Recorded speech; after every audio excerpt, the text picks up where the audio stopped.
Hello everyone, welcome back to yet another video on my channel.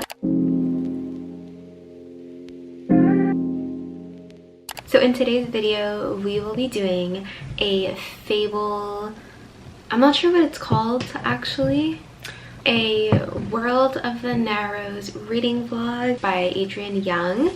So there are 3 books in the series, the first one being Fable, the second one is Namesake, and then the third is The Last Legacy. And there is also one called Saint, which is like the prequel to the whole series. I don't know if I'm gonna read it because I just don't like reading prequels, and I'm pretty sure it's about Fable's dad. I am obsessed with the covers. I've shown you guys the covers a few times on my channel already, but I'm literally stunned. It is so gorgeous. I have tried reading the first chapter of Fable twice now. Both times I just had a very difficult time reading.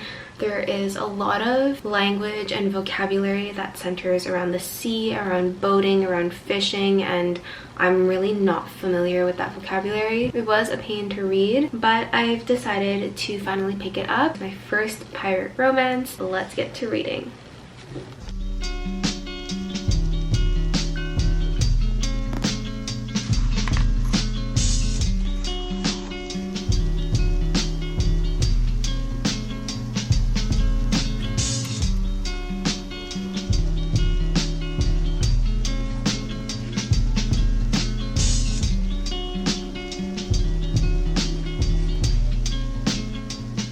I'm currently on page 60. I am absolutely in love with it right now. Like, I just can't put it down. I've been reading for about an hour, but I have things to do. I have work today, I have grad school, I have videos to edit, but I just don't want to stop reading. Like, I feel like this is a book that I could easily finish in one sitting if I had the time. I'm really enjoying the story. I'm so glad I picked it up and gave it like one last chance.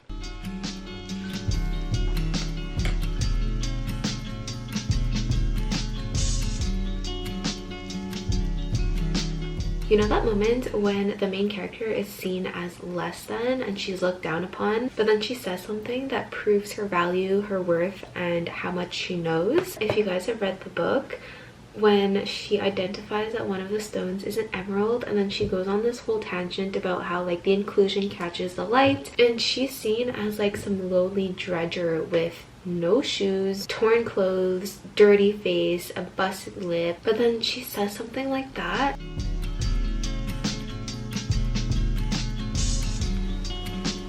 The whole goodbye scene between West and Fable, it has my heart hurting so much. I can't. Fable was always talking about how her dad is like an emotionless, cold tyrant. I really disagree. I feel like he put her on Javal for a reason, to protect her. Even though it was hard, I feel like life beside him would be harder. I guess I'm interested in reading about Saint now because I want to see like his thought process and what's actually going on.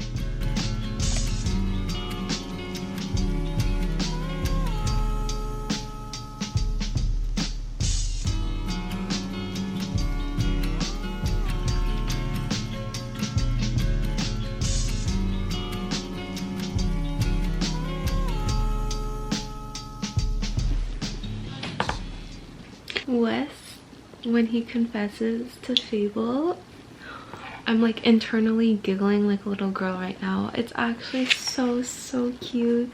You guys have to read this book. Like, you absolutely have to read this book. The story is actually really good.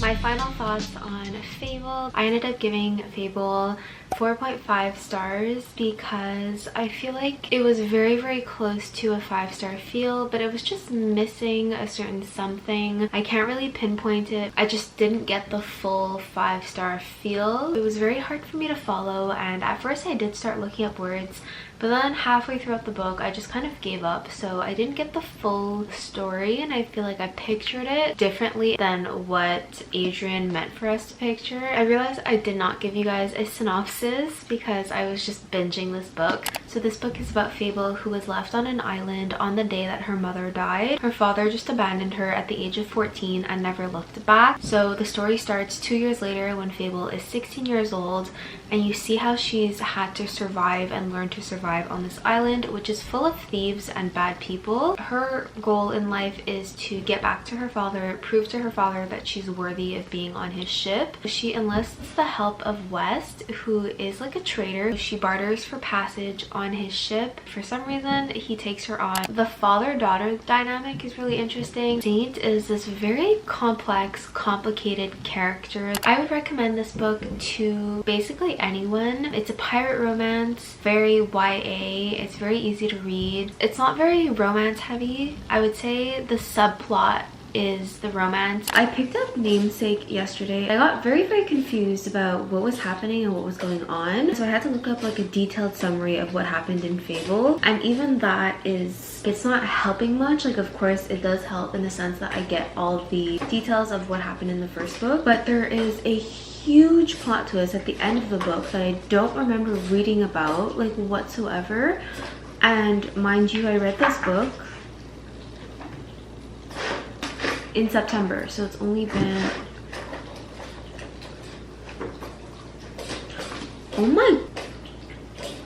it's been 7 months since I read Fable. Okay, that's insane. That just shows how much I have not been reading lately.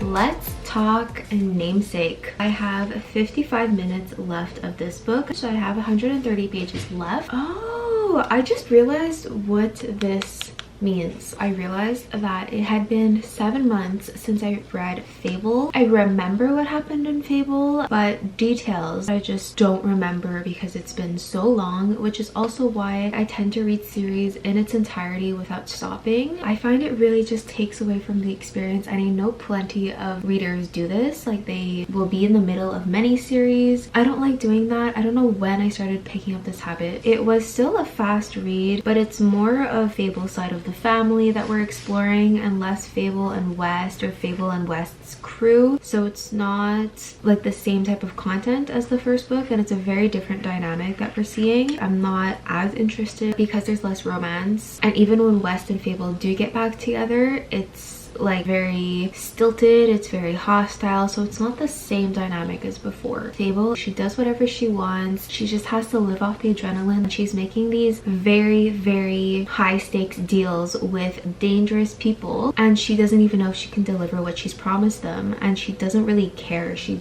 does it anyway. She's very impulsive, and it results in her not really thinking about her loved ones, the people around her, or considering other people's feelings, which is kind of frustrating me right now. I don't vibe with that type of personality. I just picked up the last book. It says a captivating standalone. It's not about Fable anymore. I don't want to read about some random girl that I don't know about. Knowing myself, I'm probably just either not gonna read it at all, or I will want to read it just for the sake of completing a series, but because it doesn't interest me, it's gonna take me a really long time to get to it.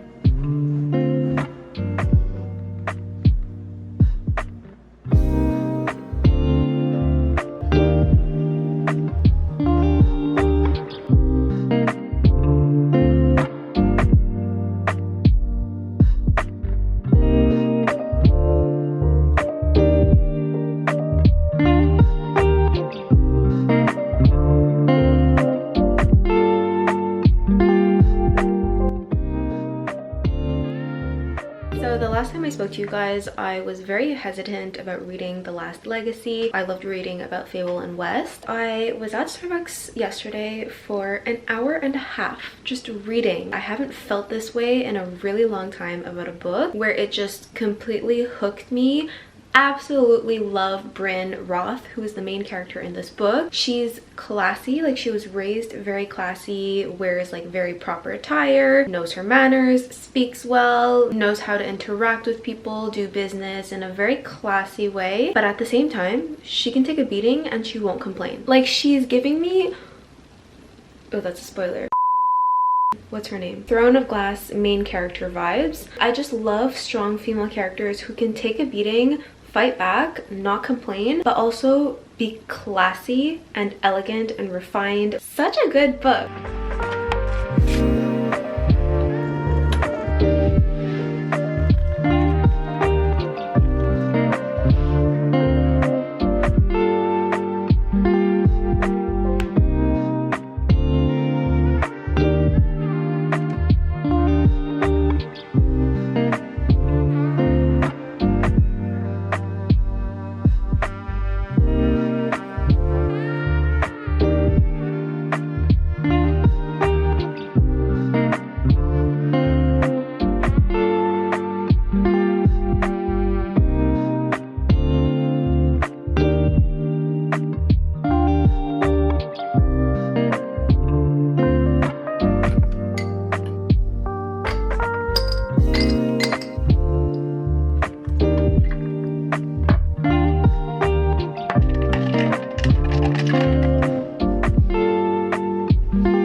It's hard to get used to living without you. I know I'm supposed to take care of myself. If you have a nightmare, wake up and I'm not here, what would you do? I'm supposed to be all grown up, but the last couple years have been a little rough.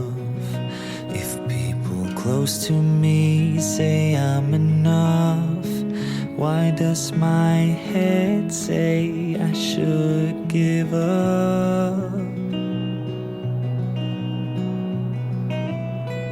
I'm so sick of living, and I've tried to make amends, but this feeling doesn't ever seem to end. Yeah, I'm so sick of living, I just want this shit to end. But I know that makes you sad, so let's pretend. Yeah, let's pretend.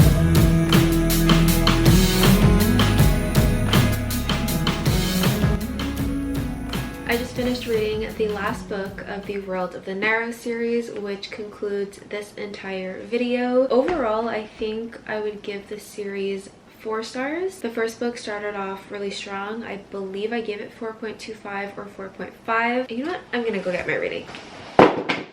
The second book I gave 3 stars, and the last book I ended up giving 4 stars. So overall, I'd give the series 4 stars. The first 2 books are very, very immersed in the fishing, navigating the sea, sailing, boats type of language, and I'm very, very not familiar with any of those terms. So I had a very hard time picturing the story exactly the way it was meant to be pictured. The first 2 books are about Fable and West, the main 2 characters of the story. The third book is actually a spin-off of a character that we're not introduced to in the first 2 books. I don't usually like spin-offs, but I really enjoyed this one. I just loved the main character. I don't think it's a series that I would recommend unless you do like pirate romance and you're accustomed to that language. It's personally not a series that I would recommend because I didn't fully enjoy it as much as I wanted to. So if you guys are into that trope, I think you would like it. If you're not, I would say not the best book to start you off on pirate romance. Thank you so much for watching this video. I hope you guys enjoyed, possibly found a new read if you're into that. A bit disappointing for me,